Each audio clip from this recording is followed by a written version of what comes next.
아파트 세 채 살 수 있었던 돈이 3일 만에 날렸다고. 현금을 처음에는 어느 정도 샀다가 대부분의 돈을 다 넣었죠. 네. 2배 가까운 네. 올랐죠. 네. 급락을 하기 시작하는데 손실을 많이 보고 팔게 됐죠. 죄송합니다. 제가 지금까지 주식 투자하면서 오늘 책은 바로 지중해 부자처럼 주식 투자하라입니다. 그렇죠? 무일푼의 수천억대 자산가가 된 지중해 예, 부자의 주식 투자 원칙. 예, 이게 이 책의 핵심인 거잖아요. 그렇죠, 예. 뭔가요 도대체? 여러분들은 주식 투자를 할 때 보통 어떤 종목을 사서 단기간에 그걸 팔아서 네. 수익을 내려고 하는데 그런 방식으로는 절대 벌 수 없다는 게 원칙이고 두 번째는 주식 투자는 매매를 통한 수익을 창출하는 게 아니고 좋은 주식을 좋은 가격에 사서 오랫동안 보유하다 보면 주식 가치는 오르고 그러면서 내 또 자산 가치가 올리는 그런 게 가장 큰 원칙이라고. 예. 그런 게 가장 큰 원칙. 예. 첫 번째 목차죠. 예. 주식 투자에서 가장 무서운 유혹에 대한 얘기가 있어요. 예, 예. 이게 좀 어떤 건가요? 주식 투자는 가장 먼저 시작되는 게 유혹에서 시작된다고 보는데 네. 처음에는 정보의 유혹이죠. 어떤 정보를 사면 거기 좀 오른다더라. 그리고 또 거기에 또 플러스 또 사람이 또 유혹을 합니다. 주변에 어떤 분이 주식을 샀는데 그걸 또 올랐다더라. 그러면 안 사는 나엔 좀 소외감 느껴지고 하고 싶어지죠. 그죠. 그러다 보고 내가 따라를 하게 되는데 네. 다행히 좀 손실이 나고 그러면 조금 사람들이 주식에 대해서 좀 무서워도 하고 조금 공부도 하려고 하는데 처음에 했던 주식에 수익이 났어요. 그때부터 이제 무서운 유혹이 시작되는데 본인이 확신이 생기고 자신감이 생깁니다. 그러면 내가 어떤 종목을 샀는데 떨어져.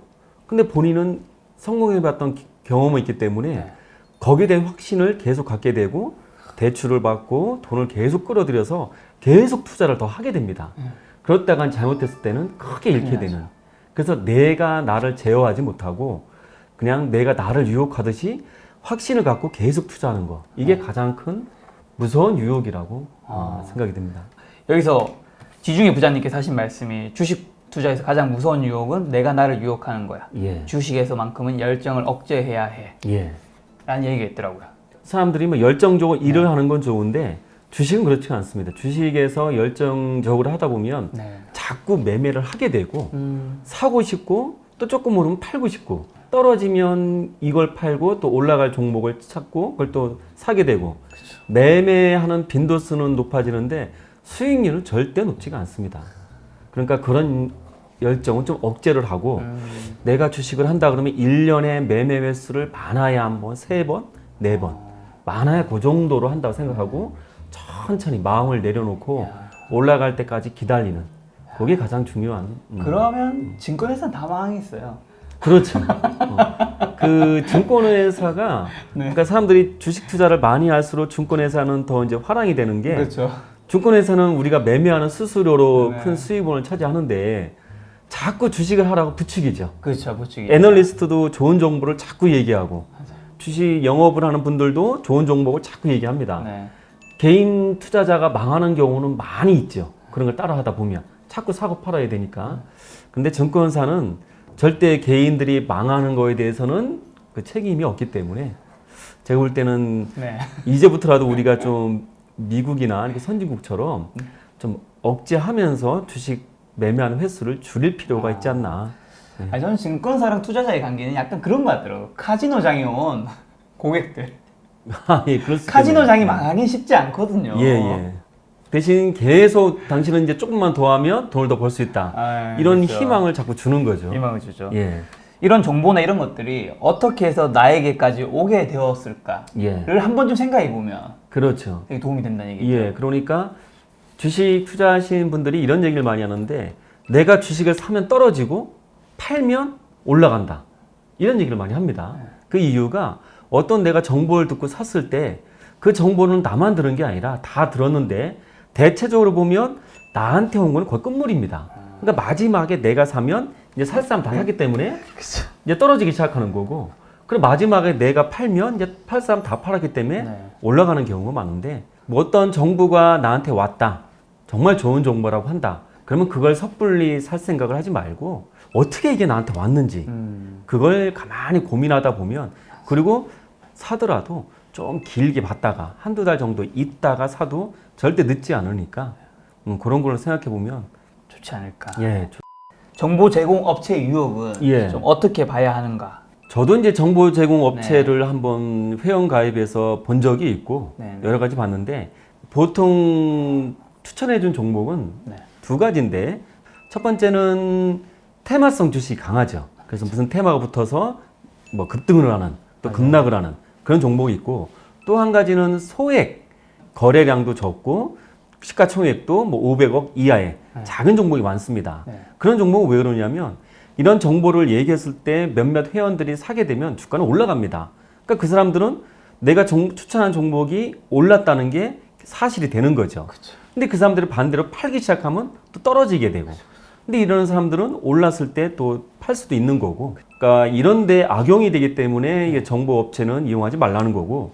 두 번째는 과도한 수수료입니다. 내가 수수료를 내고도 그 이상의 충분한 수익을 봤다면이야 문제가 없겠는데 지금 뭐 금감원에 접수가 되는 거나 이렇게 경찰에 접수되는 사례를 보면 대부분 높은 수수료를 내지만 거기에 수익을 낸 사람은 저는 본 적이 없는 것 같습니다.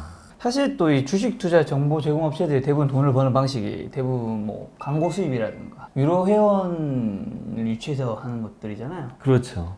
그들은 주식이 뜨든 내리든 돈을 버는 거죠. 무조건 버는 거죠. 예. 주식 시장과는 좀 관계가 없는 거죠. 그렇죠. 그리고 대부분 또 자기가 먼저 샀는 걸 추천할 확률이 높기 때문에 거의 또 그렇습니다. 돈을 벌 확률이 또 더 높은 거고. 예. 근데 그런 것도 있다면서요. 이게 보통 슈퍼개미라고 하면 예. 보통 지분 공시를 하신 분들 사실 예, 이게 예. 굉장히 신뢰성 있는 지표인데 예. 그 다음에 하는 것들이 주식은 보통 계좌 깔아 예. 이 얘기 되게 많이 하잖아요. 네, 예. 근데 이 계좌 까는 것도 믿으면 안 된다면서요. 그러니까 제가 만약에 네. 10개 종목을 샀는데 네. 그 중에서 올라가는 종목도 있고 내려가는 종목도 있을 거 아니에요? 그렇죠. 그럼 내려가는 종목은 다른 계좌에다 이체를 해버리는 거예요. 돈을 이체하듯이 주식을 그대로 이체하는 겁니다. 아 이체가 돼요? 됩니다. 그걸 대체 출고라고 하는데 네. 그걸 갖다가 다른 데다가 다 옮겨 놓으면 네. 그러면 내가 기존에 있는 계좌는 수익이 난 것만 있을 거 아니에요? 그러니까 사람들이 내 계좌를 보여주면서 나는 이렇게 수익률이 높으니까 투자를 해라. 나를 믿고 따라와라. 이런 거 뒤에는 이런 함정이 있으니까 만약에 정말 이 사람들이 뭐 계좌를 보여달라 했을 때 그럼 보여주려면 계좌 수익률만 보여주는 게 아니라 거래 내역서가 있습니다. 이게 대체 출고가 됐는지 아니면 뭐 이렇게 어떤 뭐 주식이 왔다 갔다 했는지 이런 내역이 다 있는 거를 보여준다 그러면 보여주고도 그런 수익률이 나왔다 그러면 이야. 그거는 믿을만 하겠죠. 한마디로 증권 계좌 거래 내역서는 믿을 수 있는 건데 그렇죠. 흔히 말하는 수익률 계좌 까는 거는 그조차 믿을 수 없는 거다. 그렇죠. 그거는 지금도 저 당장 제 계좌 수익률을 보여주면서 네. 우리 수익률이 이렇게 높습니다. 이건 만드는 건 어렵지가 않습니다. 야, 아니 그러면 예를 들면 유튜브에서 예. 계좌 까시는 분들이 있잖아요. 예. 사실 그분들이 거래 내역서까지 까지는 않을 거잖아요. 그렇죠. 예. 그 말을 있는 그대로 받아들이는 건 좀 위험하겠네요. 그렇죠. 그리고 그걸 아는 사람들은 그걸 그대로 믿는지를 않죠. 야, 그러니까 예. 많은 분들이 요즘 유튜브를 통해서 많이 보는데 예. 계좌를 까면 사람들이 계좌 깠다. 예. 돈을 진짜 벌었네. 그러니까 믿게 되는데 예. 그조차 함정일 수 있다. 그렇죠. 예. 얼마든지 만들어낼 수 있는. 자, 그럼 이렇게 계좌를 깐다든가 예. 악의적으로 아니면 이제 이런 정보 제공 업체 이런 것들이 한다는 것 자체가 뭔가 유혹을 제공하는 거잖아요. 그렇죠. 근데 이 유혹을 좀 피하는 법이 되게 중요할 수 있잖아요. 주식을 접근을 할 때 네. 일단 내가 유혹을 피하겠다 그러면 돈을 벌겠다는 생각을 일단 버려야 됩니다. 그 무슨 얘기냐면 돈을 벌러 왔는데. 벌려고 왔는데 돈만 벌겠다고 생각하면 자 그럼 주식 투자를 다시 한번 생각하면 네. 우리는 직장에서 힘들게 일을 해서 돈을 벌죠. 그렇죠. 또 사업을 하는 사람들은 장사나 사업을 힘들게 하면서 돈을 법니다. 네. 그래서 돈 버는 행위 자체가 어려운 거잖아요. 네. 주식 투자가 똑같습니다. 내가 직장에서 일을 하는 것처럼 또는 장사를 하는 것처럼 이렇게 어렵게 돈을 버는 것하고 똑같습니다. 근데 우리는 쉽게 벌려고 하잖아요. 그 정보를 갖고 듣고 단순히 사고 팔면서 벌려고 하는데 그렇게 접근하지 말고 외국인과 기관 투자들이 돈을 버는 이유는 그들은 직업적으로 접근하거든요. 펀드 매니저들은 돈을 받고 일하는 직업인이잖아요. 직업의 정신을 갖고 주식 매매를 하는 거고 외국인도 마찬가지입니다. 그들도 이제 직업적인 투자회사에 소속된 사람들이 돈을 버는 건데 일반 개인들은 그렇지가 않죠. 단순하게 내 돈을 갖다가 놓고 단순하게 그냥 차트만 보고 이렇게 지금 현재 주가가 얼마냐 요것만 보고 단순하게 하려고 하는데 그렇게 해서는 항상 유혹에 빠져 있게 됩니다. 나올 수가 없는 거죠. 그럼 빠져나오려면 내 마인드를 주식을 사고 팔면서 돈을 번다 이런 걸 떠나서 내가 직장 생활을 하거나 장사를 하는 것처럼 힘들게 정말 내가 주식을 해서 돈을 벌겠다 이런 마인드를 일단 바꿔야 됩니다. 이 파트에서 좀 굉장히 센 멘트가 나오더라고요. 칼만 안 들었지. 네 돈 뺏으려고 수천만 명이 달려드는 곳이 주식시장이야. 맞는 말 같아요. 맞습니다. 예. 잘 안 보일 뿐이지. 안 보일 뿐이지 이 지금 우리가 화면상에서 HTS로 거래를 하는데 그 안에 수천만 명이 모여서 지금 거래를 하면서 조금이라도 뺏으려고 그러는데 그 세상에 돈은 많다고 하지만 주식시장에서 돈은 엄연하게 정해진 게 사실입니다. 누군가 돈을 벌었다 그러면 누군가는 잃은 거거든요. 잃은 사람들은 많고 얻은 사람은 적지만 그 적은 사람들이 어떻게 하면 이 사람들을 끌어들여서 내가 돈을 이 사람한테 뺏어올 수 있는지 이거를 연구하고 있는 사람들인데 내가 그 사람들을 이길 수가 없다 그러면 주식은 안 하는 게 오히려 안 하는 게. 예, 돈을 버는 방법이라고 봅니다. 근데 책에 보니까 욕심의 범위를 정해라는 말이 있더라고요. 예, 예. 이게 무슨 말이에요? 주식 투자가 가장 어려운 이유는 주식을 사는 것보다 파는 겁니다.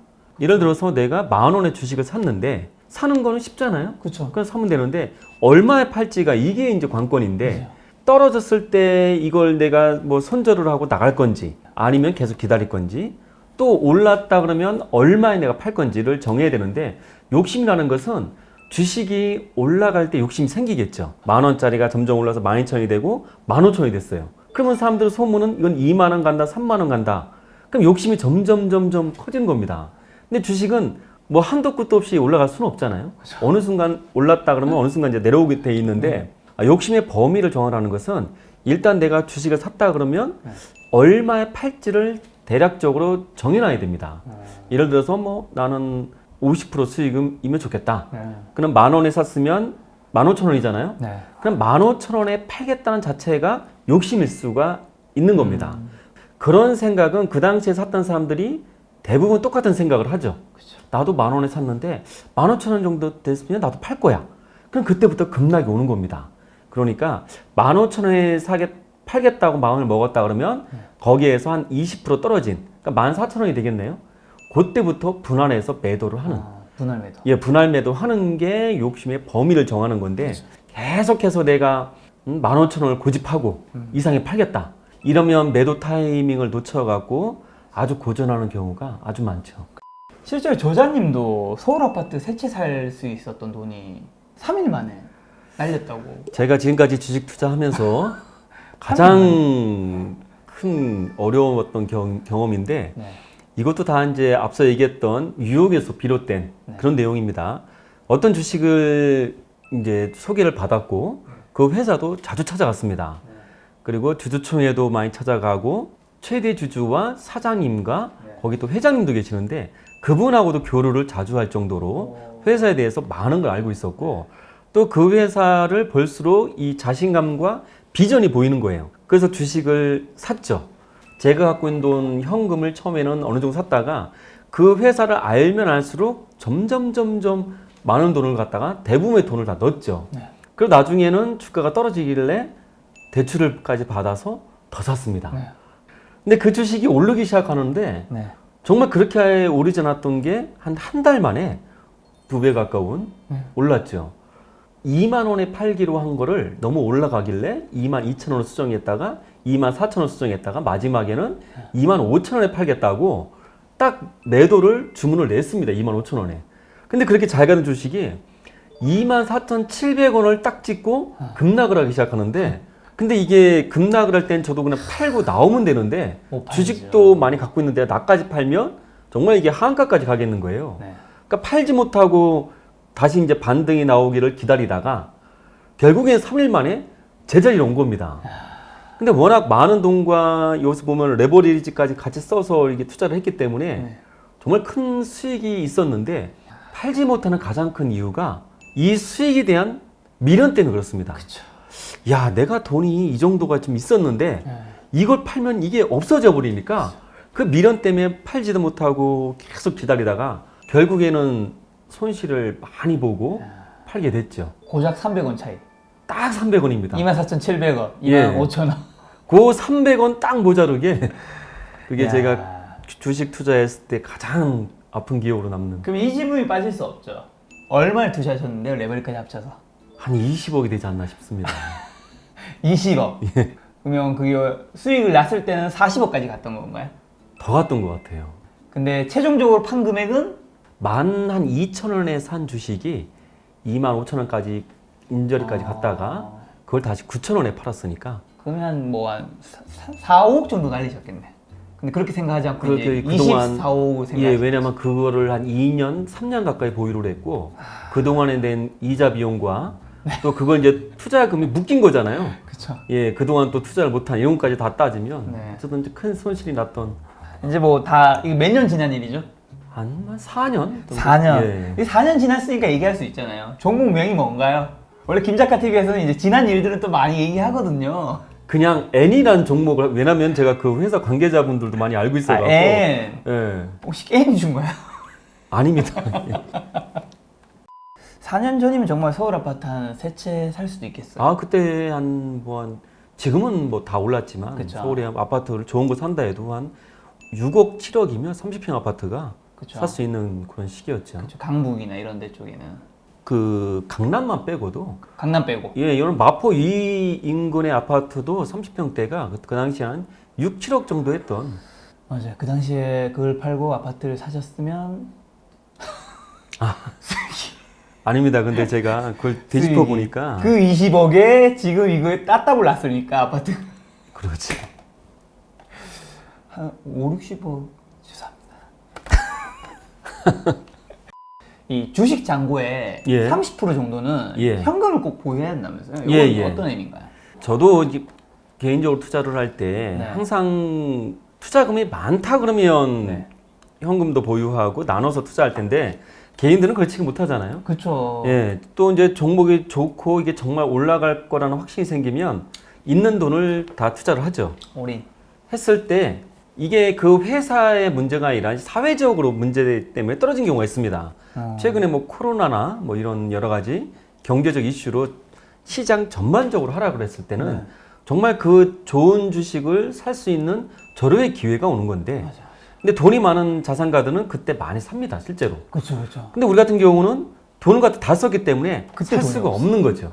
그러니까 그런 기회는 항상 올 수 있기 때문에 그런 기회를 대비를 해서 네. 항상 현금은 최소 30%에서 50%까지 보유하면서 투자를 하는 게 그런 게 가장 좋은 전략인 것 같습니다. 맞아요. 근데 이게 어려운 것 같아요. 저도 이제 코스피가 1,400, 3월 19일 날 그때 찍었을 예, 예. 때 현금이 한 20, 30% 정도 더 있었는데 예. 그러니까 그때 다 투자했으면 더 많이 번 거잖아요. 지금. 예, 예. 근데 그때 다 투자를 못 하겠는 게 이게 더 떨어질 수 있잖아요. 다 기다리고 있어 떨어지기를. 예. 코스피 1000 갔을 때 최악의 상황은 코스피 1000 가는 건 상관이 없는데 그때 내가 돈이 없으면. 예. 그게 가장 큰 문제. 그렇죠. 예. 그건 정말 기회를 놓치는 거니까. 그래서 책에서도 뭐 하락장에 사실 현금 보유하는 게 굉장히 유리하다는 말에 아, 그럼요. 저는 굉장히 공감이 가고 부자들이 부자가 더 될 수밖에 없는 이유가 사실 여기에 좀 있지 않나. 그들은 항상 이렇게 현금을 항상 갖고 있으니까 그러니까요. 이렇게 주식이 떨어지면 느긋하게 기다리다가 좋은 주식을 또 사두고 그 주식 보유를 자꾸 계속 늘리는 겁니다. 우리 개인들은 그렇게 하기가 이제 여유가 없다 보니까 그렇죠. 그래서 제가 항상 뭐 강의나 이렇게 책에서 강조하는 게 항상 돈을 모으라는 겁니다. 종잣돈을 항상 갖고 있어야 네. 내가 기회가 왔을 때 네. 잡을 수 있는 그런 준비가 되는 거죠. 자, 모아야 한다는 얘기가 나와서 그런데 저축이 당연히 중요한 거죠. 예, 그럼 요즘은 사실 저축이 좀 중요하지 않은 세상으로 좀 가고 있긴 하지만 예. 금리가 너무 낮으니까 예, 좀 저축 잘하는 요령 좀 저는 반 이상을 모았던 것 같아요. 50%. 예. 와. 그때는 이제 맞벌이도 안 하고 혼자 벌고 있었는데 저는 생활비를 정해놓고 한 달에 요만큼만 쓰겠다 네. 정해놓고 나머지는 다 저축을 했어요. 보너스가 나오고 뭐 직장 생활할 때는 회식하고 나면 팀장님이 택시비 하라고 5,000원도 주고 만 원도 주잖아요. 그것도 가서 저축을 한 겁니다. 그런 식으로 저축을 하니까 정말 처음 저축할 때 1년, 2년이 어렵지 그거 좀 지나고 나면 그 돈 모으는 재미가 쓰는 재미보다 훨씬 큽니다. 그렇죠. 그거를 느껴봐야 돈을 모을 수 있는 이게 공감이 가는 게 사실 쓰고 남은 돈을 저축하는 게 아니라 저축을 하고 남은 돈을 쓰는 게 맞습니다. 예. 여기 익숙해지면 또 그렇게 삶이 이루어지더라고요. 예, 맞습니다. 예를 들어서 내가 하루에 한 번씩 네. 스타벅스 커피를 마셔야 됩니다. 그래 내 행복이야. 왜 이것까지 돈 모으느라고 행복을 내가 지울 수는 없다. 그런데 돈이 통장에 막 쌓이고 있으면 이 커피를 안 마셔도 그 만족감이 그런 게 있죠. 훨씬 더 큽니다. 맞아. 아니 저도 비슷하게 하는 게 저도 이제 막 돈을 막 가끔 많이 벌 때 있을 수 있잖아요. 예. 그러면 그때 옛날에는 뭘 샀다면 지금은 그냥 주식을 사요. 아, 예, 좋습니다. 예. 마이너스 날 수도 있지만 내가 물건을 사면 그건 그냥 제로인 거니까. 예. 그냥 없어지는 거잖아요. 그러니까요. 어쨌든 주식을 사면 뭔가 플러스 되는 게 눈에 보이니까 제일 괜찮더라고요. 이 파트에서 이제 나왔던 문장 중에 좀 괜찮은 게 투자할 돈부터 모아. 투자는 돈의 크기에 따라 수익이 달라져. 확실히 이게 돈이 움직이는 시장에서는 돈이 얼마나 내가 가지고 있냐에 따라서 그 판을 움직일 수 있는 그 수익도 정해지는 부분이 좀 있긴 하는 것 같아요. 아, 그럼요. 처음에 개인 투자자들이 어려워하는 게 예를 들어서 소액 투자다 그러면 뭐 500만 원, 1000만 원 이런 식으로 이제 주식에 들어가는데 얼마 안 되다 보니까 300만 원가 주식을 했는데 10% 수익이 나면 30만 원밖에 안 되잖아요. 그러니까요. 그러니까 사람들이 만족을 안 합니다. 최소 50%, 2배 그 이상 가는 걸 또 찾게 되고 또 그러다 보면 욕심을 내게 되고 욕심 부리다가 오히려 돈을 더 잃게 되고 근데 돈이 많은 뭐 100억을 갖고 투자한다 그러면 10%만 수익 나도 10억이잖아요. 그러니까 이 단위가 달라지니까 이 주식을 대하는 이런 태도나 이런 것부터 완전히 달라지는 거죠.